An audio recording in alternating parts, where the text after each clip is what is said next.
In life, we often believe that control means power. If we can make everything go our way, we'll finally be happy. But what if true power comes not from control, but from understanding when to let go? Today's story will show you a truth that can change the way you think forever. It's about a man named Ethan Hallier, man who learned that sometimes the best way to win is by not trying to win at all.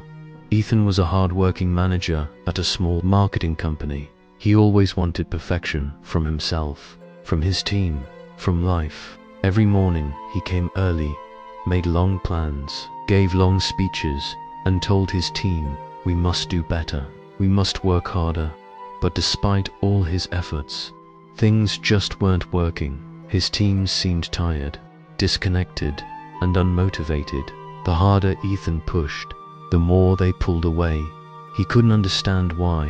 One afternoon, his mentor, an old psychologist named Dr. Keller, visited him at the office. Ethan sighed and said, "Dr. Keller, I'm doing everything I can, but nothing changes. They don't listen. They don't care." The old man smiled softly and said, "Ethan, maybe you're trying too hard sometimes. When you chase something too much, it runs away. Try the opposite." "The opposite?" Ethan asked, confused. Dr. Keller nodded. "Yes, stop pushing. Let them choose. Sometimes, the mind works best when it feels free." Ethan didn't really believe it, but he decided to try. The next morning, he called a meeting, but this time, he didn't give orders. He simply said, "From today, I won't tell you what to do. You're all smart enough to make your own decisions. Do what you think is best for our team." And then, he walked out. For the first time, there was silence in the room. Everyone looked at each other, surprised, but slowly, something started to change. They began to discuss, share ideas, take ownership.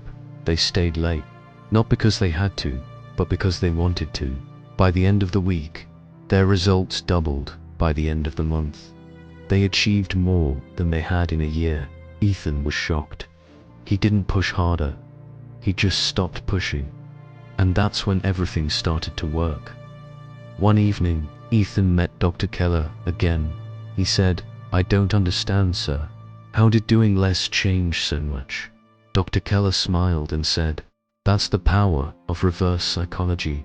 People resist pressure, even their own minds do. But when you let go, the pressure disappears, and what's real finally comes out." The same applies to life. But when you relax and trust the process, things start aligning naturally. That night, Ethan went home and looked at himself in the mirror. He realized he had been fighting life instead of flowing with it. He smiled for the first time in months. He finally understood true strength isn't about forcing results. It's about knowing when to let go. From that day, Ethan changed his approach to everything. He became calmer, wiser, and happier. His company grew, his relationships improved, and his life finally found balance. Whenever someone asked him, "What's your secret?" he would smile and say, "Stop fighting for control. Start trusting the flow." Sometimes, letting go is the most powerful thing you can do.